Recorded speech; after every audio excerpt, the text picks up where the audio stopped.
So this is a perfect candidate for the old MLI program, which was just increase the efficiencies, do the mini splits, do the better appliances, go to LED lighting. Yeah. But there's still an angle for that. You just don't get as many points. You can get level 2. People are still doing it all the time. Like you just, again, you get confused because we model the old program because if it makes sense there, it's going to make sense with MLI. Yeah. But most people are still going through the exercise. Yeah. I mean, you don't want to get lost in the fact that you're spending money to upgrade your building and make it more efficient.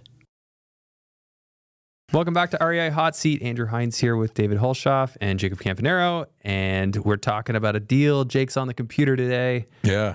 Bear with me. Big purpose-built deal, right? This is, what is it, 20 unit? 21 unit. 21 unit. Yep. Located in Hamilton. So this is I think, our newest listing because the paperwork was signed a minute ago. Yeah. So bear with some of the numbers. Yeah. So we're still working out the kinks here, but we wanted to get this in front of everybody because I think it's a really stellar deal. And, we can actually talk about it, location, we can talk address, about it, all that Pull stuff. up a Google map on it. Yeah. Why don't we start with that if you want to do a screen share? Because I know there we go. Yeah. Right here. So this is Park Row South in Hamilton. I'll let Dave talk to location. He's a little bit more familiar with Hamilton geography. Wow. You're putting that on me. Yeah. King in Park South. Yeah. So good not area. on the mountain, right? Not on the mountain. Yeah. I guess you're not King that and good Main, at right? I don't geography. think you want to give me that. I'm like, is it? Yeah. King and Main run east so to it's, west across so Hamilton. it's I'm not a, a Hamilton a expert. nice part of town, residential part of town. Actually, my cousin lives in this pocket. Good strong rents out there. It's technically called it's Delta West, I believe, is what the neighborhood is. Okay, yeah. So again, stabilized residential neighborhood. I would say probably one of the better neighborhoods in Hamilton. Yeah. I know people prefer mountain, but back in the day it used to be mountain, but that as the stigma wore off and the lower area of Hamilton and more money went in, and obviously you've got all the affluent people who didn't want to afford Toronto who moved into like East Hamilton, Right. and like turned it into hipster, kind of like kind of like the Dundas West. And that's the in thing. Like, Toronto I feel Hamilton Mountain nowadays is like a little suburb desert. Like it's really hard to get around when you're on you're the really mountain. far you're far away from the action, so to speak, because downtown actually has an appeal with Hamilton at this point anyway. And I'm not a Hamiltonian, but just from when I go there, I kind of gather that. Yeah, and we're there enough, right? It's like, it's a good location. So It's really nice. locations, great location when it comes to lower or off the mountain in Hamilton. Yeah. You'll see here, so it's 2 buildings. It was separated by a little courtyard here. They are separately titled, so that's important to note. Yeah. But this is being sold together.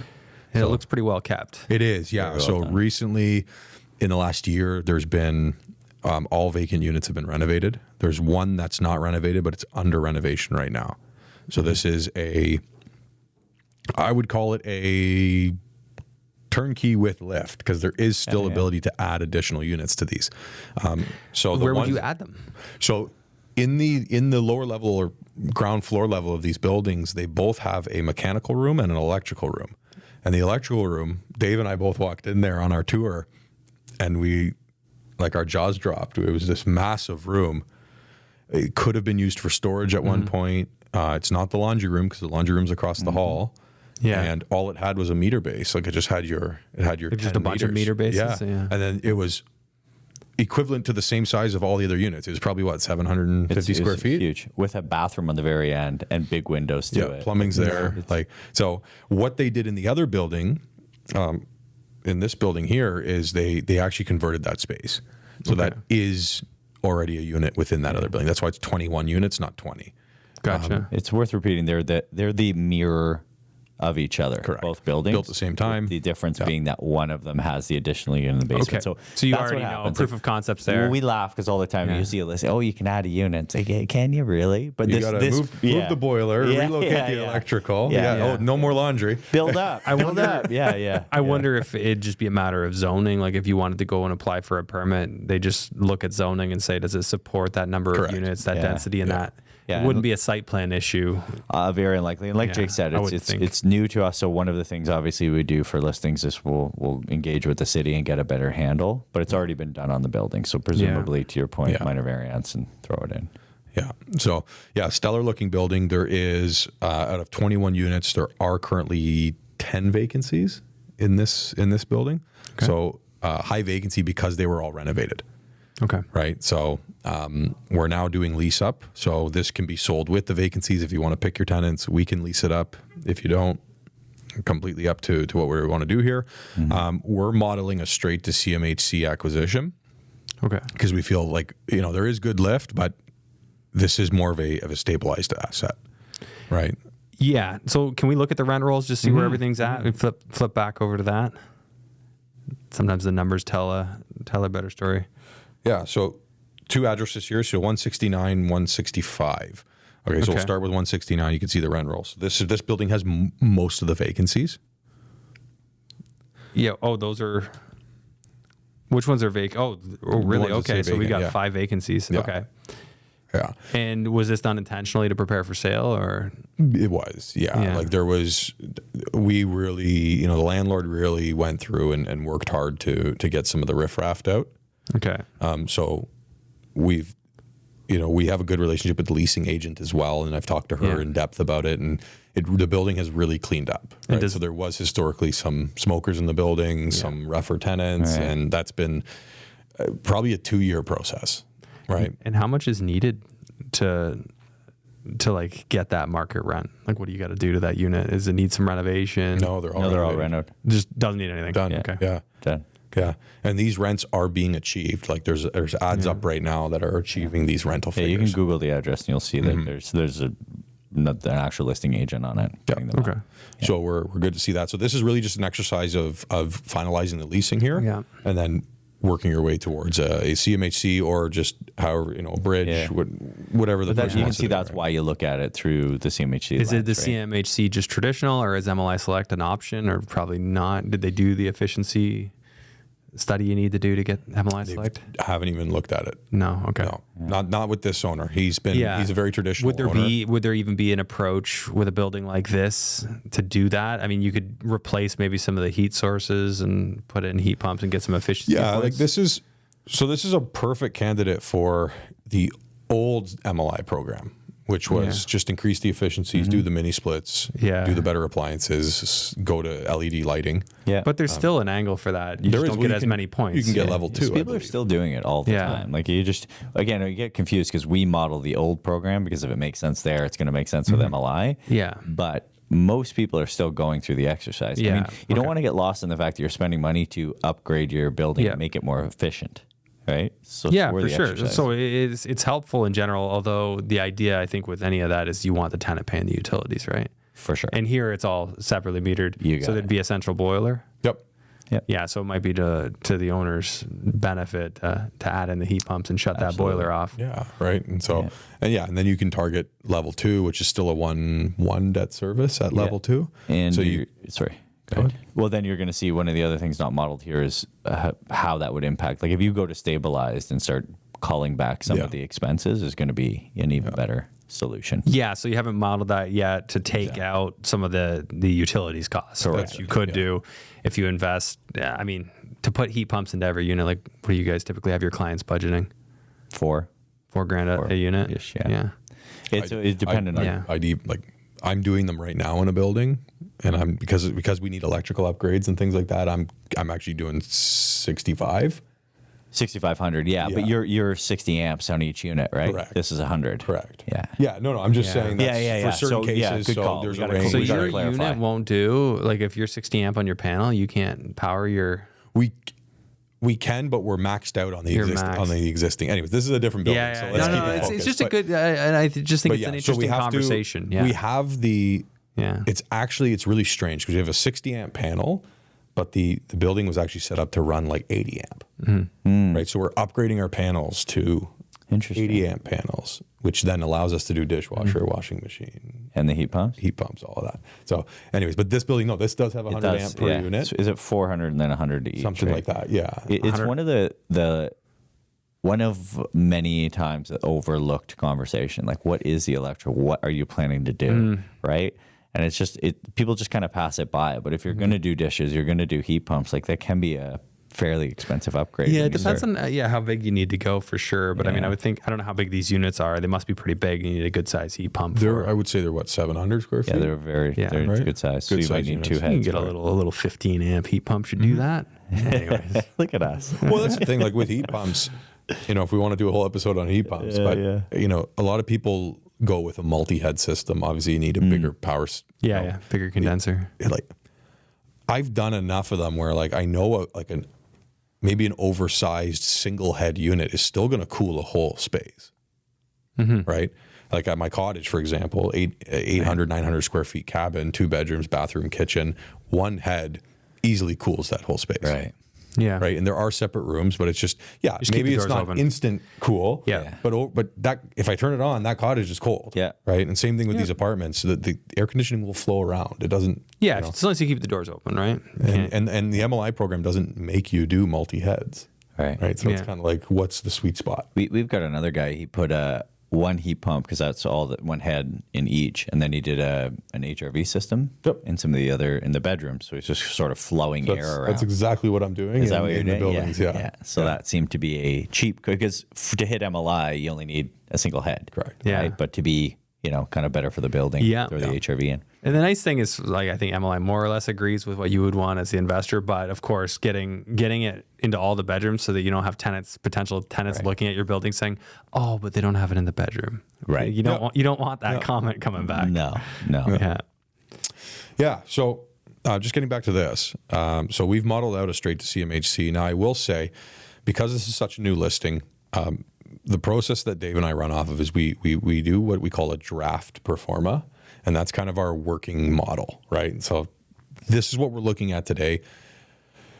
We're going to package this up, get our flyers together, get our marketing together. This pro forma may change slightly, but I think this is a good start to have this episode shot, right? So it shouldn't change too much, but there might be slight changes. For context, you go to the owner. What's the taxes? They give you the numbers. When we get to actually putting the data drive together, we're going to have the actual taxes as an example. Yeah. Right. Yeah. We have actual taxes today, but then we might go and get a consultant from an opinion from a tax consultant.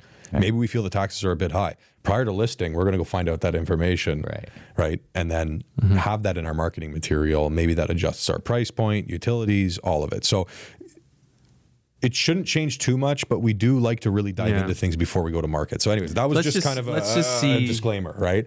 But so subject to change. But let's see what you're looking at here for acquisition price, for down payment. Like what's somebody all in at? What are they getting for cash flow? For sure. So what we're looking at here, 21 units, we're looking at that's stabilized rental income. So that's showing the vacant renovated units at market rent. Okay. By the time, again, somebody buys this, hopefully everything's leased up. Yeah. We have laundry income. Both buildings have coin-op laundry. They are owned machines. They're not rented. Okay. I didn't realize that rented was a thing. Oh yeah. That sounds like Coinomatic, and they take a lot. That sounds like it sucks. Oh, it does suck. I feel like with Coinomatic, it's basically don't even bother underwriting income into the sheet because Coinomatic basically takes all of the income. Well, it's funny. Listen, we're getting in so many weeds here. I like it. This is good though. Okay. So here's a fun one. Depending on the year of the Coinomatic contract. So I was at a building a while ago. $35 a month. That includes servicing the machines and maintaining the seat. That's a flat fee. That's better. Yeah. That's incredible. Yeah. I've seen 50%. I've seen 60, I think, if I'm not mistaken. Yeah. So of the income that comes in, they take 60 and then you keep the 40, but they manage the machines. So don't bag on Coinomatic in general, but if it's some of the newer contracts, you'd be shocked when you see them. Yeah. The worst, which I just I want to avoid them like the plague, is Reliance or any of the furnace, hot water rental companies. I mean, they make their money and then some. Like the ROI I've calculated on not using them is crazy, incredibly good. Again, if we have the time, I'm replacing mine right now, and LG has a program where you can buy it. So instead of a monthly rental fee, you're paying a monthly fee to buy it. Well, that's fantastic, except it's like $65-$70, which is pretty comparable for 15 years. I'm like, this hot water tank is $1,000. Who's taking this deal? Like, What's the interest rate on that? You know, like why am I doing this? Especially the older ones, right? Like the new code they're stupid. Like the hot water tanks cost a lot of money, like $3,000 or something. But the old ones, like back when I like was getting furnaces installed for like $2,000, right. From my guy who I was giving a lot of business to. We had one with Reliance. They're like, oh, you can buy this one from us. It's $18,000. I'm like, really? This is a while back. 18 G's. I'm like, well, there's a sucker born every day. I guess. It's a ruse. Yeah. And especially like I actually had a really good conversation. Sorry, we're super tangent, but I had a really good conversation with a client. We actually broke down, I think this is what you were just talking about, the ROI using machine or renting machines, not renting machines. And we went through this big exercise because he was so hung up on, I always rented. Why should I buy? I've always rented. And he's got the cash to do it. And for laundry, speaking laundry and everything. He's like, we'll just rent everything, boiler. And I was like, man. So we broke it down and we're running. And this was a couple years ago. So we were running stuff at like 4.5 cap, 4.25 cap. And I was like, your rentals at a 4.25 cap is actually losing you. Like it was like almost $150,000 or something on this building. I was like, you've lost $150,000 of money value because you're renting your machines, and he's got the cash to buy them. It's such a fun exercise to go through. I mean, we did it on 35 units, like no parking being charged, no storage, right? So you actually go through the exercise of saying, hey, let's make that a priority and start charging for parking and get these storage lockers actually up to par so you can rent them out. Staggering math. Yeah. I love that about multifamily buildings, that if you can add like tangible real income, you just apply the going cap rate and that's like tangible value. It's not like, oh, do I really like those curtains, like the home buyer market. It's not that. It's just like spreadsheet, here's the value, and then you just make sure it passes the sniff test of per unit cost, like what's acceptable in the marketplace, and there you go. That's exactly the process. That's my assessment anyway. Multifamily 101. There's a lot of exits to add and increase value. Yeah. Right? Yeah. That's the biggest thing. So you guys go in and you're like, okay, we can now rent the parking spaces. You don't have to give that for free. So that's extra money. Yeah. You can make the tenants pay their own utilities. That would be wonderful. I like you advertise the rent plus utilities, and then you just charge them a flat rate if you're recouping, like the water or something. Like all those little tricks when people think like you can't advertise $400 more and say utilities included. Nobody will take it. Yeah. But just still advertise the lower rate. Well, the one we did, the 20 unit in Paisley, the former owner was taking $40 or $50 a month from each tenant for water, right? And they just didn't put it in the numbers properly. So by the time we caught it, which is, bank error in your favor here, started doing the math, it's like, it makes a huge difference. It's a big difference. You can do that, right? Like how many units was that across? 20. 20. So that's a nice surprise. Right on. Beautiful surprise. Yeah. Right. Very cool. Alrighty. Back Well, to the building? anything? Sorry, I mean, like, what do we want to cover? What do we want to cover? Yeah, no, listen, real quick. Like anybody that's interested in this type of product, we're going to be looking at a purchase price around $5 million, call it. Yeah. Okay. So $5 million would be a straight to CMHC purchase. You'd get about 85% loan to value. So you're coming in with 15 plus closing costs. Yeah. Yeah. So Andrew, we do have that here. So we're assuming a $5 million purchase. It's a 5% cap rate, $238 a door. So that hits market targets. We're okay with that. We're looking at a first mortgage, 85% loan to value, 40-year AM at a 4% interest rate. Bonds have shot up over the last couple of weeks. Came back down a little bit. They have come back down a little bit again. What's the math? A 60-ish% chance that there's a 50 basis point cut right now? I sure hope there is. Yeah, and we're expecting a 50 That's next week, Wednesday, cut. right? Yeah, with the inflation came at 1.6. So yeah, there's a lot of people thinking that. Yeah.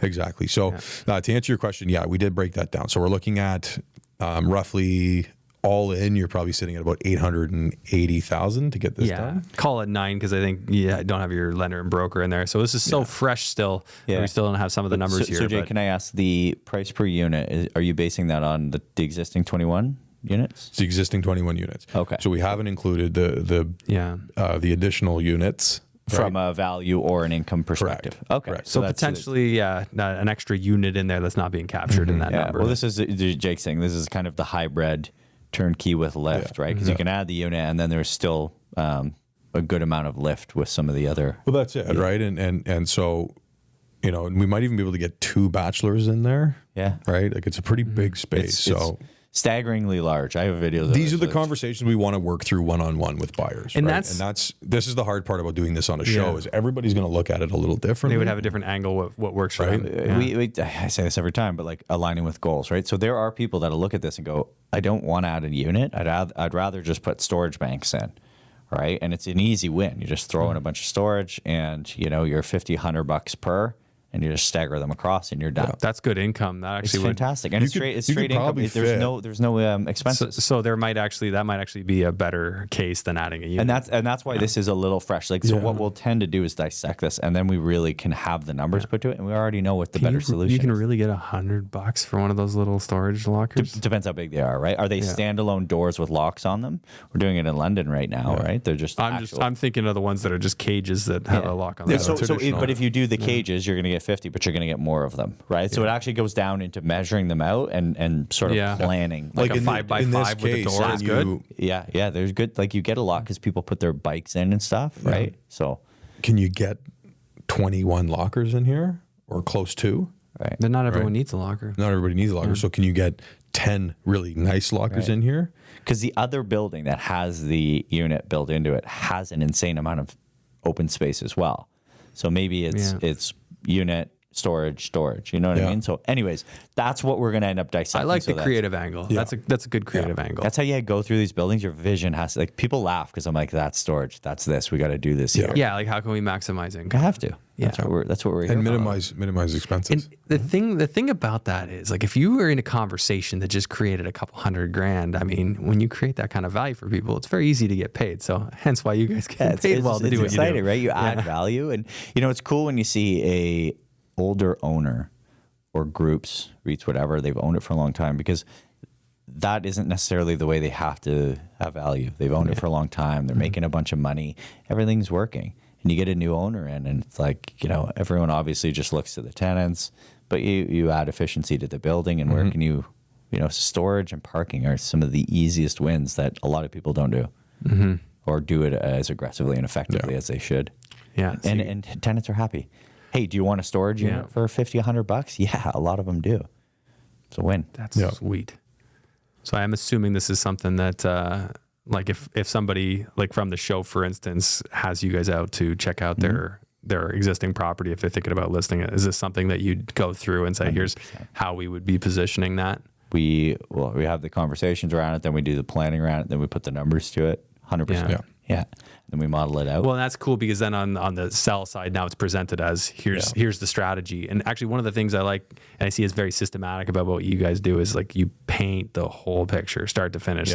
Here's our vision for this. Here's how it will go. Doesn't mean you have to do it this way, but if you did it this way, here's what the numbers look like. Yeah. And to Jake's point, like someone might not take this CMHC, but 90% of people will. They will. Yeah. Right? Because it's probably, for most people, it's the right scenario other than someone buying in cash. Well, that's it. And it depends on the owner too. We have some owners that they say, here's the building.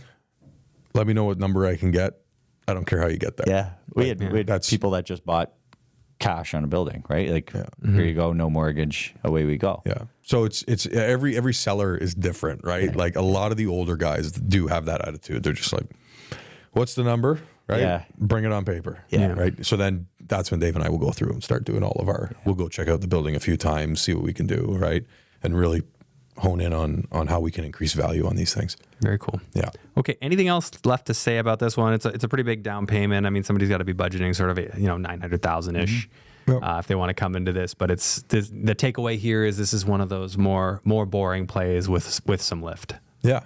Yeah. And like the thing is we can look at what an MLI exit looks like. MLI will get you less money down, which means higher cash. But then now we're doing all the upgrades and everything like that. Yeah. So you really got to balance this stuff out, right? And as we say all the time, boring real estate wins right now. Like that's the route we want to go. There's tremendous value add here. Like Dave said, you can add lockers, unit, parking. I would be inclined, if it were me, like to take on some sort of value add project with this. I'd be looking at, heat pumps for one. I know I bought one for like $1,500 and had a guy install it for $800 and it works flawlessly. Yep. Yeah. So I know that there's a cheaper way of doing that stuff. Yep. You just got to have a guy. Gotta have a guy. And an Amazon account. Anyways, so it's so funny. He took it apart. He's like, this is just like the $4,500 ones we get from our supplier. Kidding. And I got it for $1,500.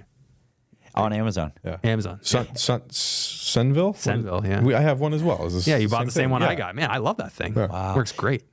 Is there grants again on? And there are energy efficiency rebates that you can get too. I don't know how it would work on something like this. They're really challenging. So I tried doing that. Did you? And this just has nothing to do with this building. Yeah. But I tried going through that program. And so I had the first inspection done where they come out to the property. No, sorry. I couldn't even get that far. It took me 7 months to get a guy out to the property. And then the day of, he called me and he said, sorry, I'm sick. I can't make it. And it was Is it applicable to multi too? Yeah, or is it only work res? for multi? all I know is the res program because I went really into it. Yeah. I nerded out on it when I was home for a week or something. With the multis, I'm sure there's some programs out there.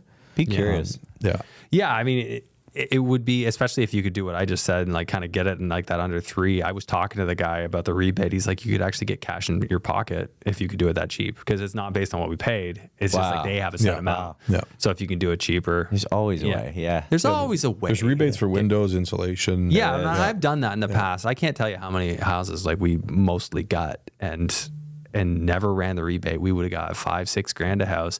Never even knew about it. Yeah. I was replacing my roof on a house that I owned, and the roofer goes, "Hey, we can put in insulation. It's $1,500. The government has a grant for $1,300."